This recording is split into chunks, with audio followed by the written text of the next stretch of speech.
1 કરોડથી વધુના મુદ્દામાલ સાથે માદક પદાર્થનો જથ્થો ઝડપી પાડતી તાપી એલસીબી પોલીસ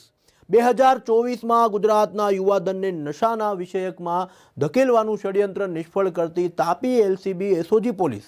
31 ડિસેમ્બરમાં વાહન ચેકિંગ બંદોબસ્ત દરમિયાન તાપી જિલ્લા પોલીસ એલસીબી તથા એસઓજી પોલીસ ટીમને બાતમી મળીને મોટી સફળતા મળી, જેમાં 2834 કિલો માદક પદાર્થ પોસ્ટ ડોડા સાથે ટેમ્પો ટ્રક ઝડપી પાડતી તાપી જિલ્લા એલસીબી અને SOG police.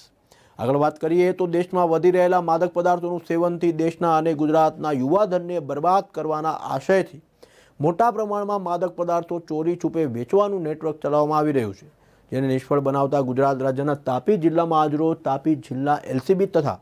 SOG police 31st night ચેકિંગના બંદોબસ્ત માટે વાહન ચેકિંગ કરી રહ્યા હતા। તે દરમિયાન સફેદ કલરનો ટાટા કંપનીનો ટેમ્પો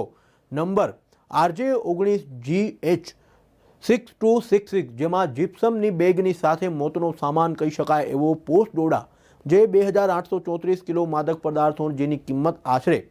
85,03,200, ટેમ્પોની કિંમત 15 લાખ સાથે જીપ્સમની થેલી નંગ 296 જેની કિંમત 44,400 એમ કુલ મળીને 1,52,06,00,000 મુદ્દામાલમાં જપ્તે કરતી તાપી જિલ્લા પોલીસ આ ટેમ્પો વીરપુર ગામની સીમમાં લક્ષ્મી પેટ્રોલ પંપ પાસે પકડી પાડવામાં આવ્યો હતો, જે દરમિયાન ત્યાંથી ડ્રાઈવર તથા ક્લીનર નાસવામાં સફળ રહ્યા હતા, જેમાંથી પોલીસ કર્મચારીઓ દ્વારા પીછો કરી એક ઈસમને પકડી પાડવામાં આવ્યો હતો, જેની સઘન પૂછપરછ કરતા રાજસ્થાનના જોધપુર ગામનો વતની જણાઈ આવ્યો હતો। પ્રવૃત્તિઓ સાથે સંકળાયેલા અને ગુનાહિત માનસિકતા ધરાવતા આરોપીઓ દ્વારા ગુજરાત રાજ્યની અંદર નશીલા પદાર્થો ઘુસાડી અને ગુજરાત રાજ્યના યુવાધનને ગેરમાર્ગે દોરવા અને એમનું જીવન બરબાદ કરવા માટેની ઘણી વખત પ્રયત્નો થતા હોય છે। આ પ્રયત્નોમાં તેઓને સફળ ના થવા દઈ અને આ રીતના ઈસમો અને એમના મુદ્દામાલને પકડવા માટે ગુજરાત રાજ્ય સરકાર, મુખ્યમંત્રીશ્રી, ગૃહમંત્રીશ્રી કટિબદ્ધ છે। આ બાબતે અવારનવાર પોલીસ વિભાગને સૂચનાઓ આપવામાં આવતી હોય છે। ગુજરાત પોલીસના માન્ય ડીજીપી સાહેબ અને સુરત રેન્જના વડા તરફથી આ રીતના ઈસમોને પકડી પાડવા માટે તકેદારી રાખવાની પણ સૂચનાઓ આપેલી હોય છે। આ જ કાર્યવાહીના ભાગરૂપે ગઈકાલે તાપી જિલ્લા એલસીબી દ્વારા ખૂબ જ ઉમદા કામગીરી કરી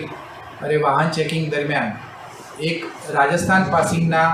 ટ્રકને પકડવામાં આવ્યો છે। આ ટ્રકમાંથી ચેક કરતાં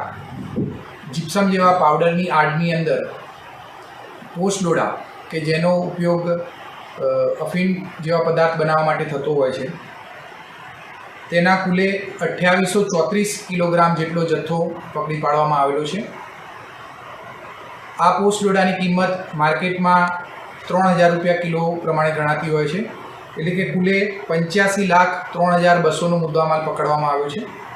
અને કુલ આ ટ્રક અને જીપ્સમ તમામ મુદ્દામાલ લગભગ 1 કરોડ રૂપિયા જેટલો મુદ્દામાલ પકડવામાં આવ્યો છે। આ સાથે ટ્રકના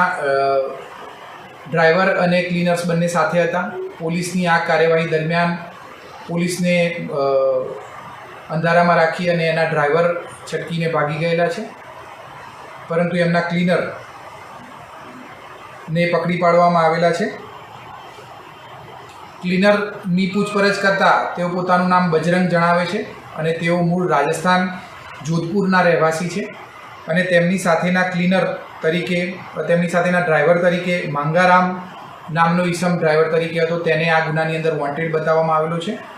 અને આ ટ્રકનો જે માલિક છે એ જગદીશ, આ તમામ રહે જોધપુર છે, તેમને પણ આ ગુનાની અંદર વોન્ટેડ બતાવવામાં આવેલો છે।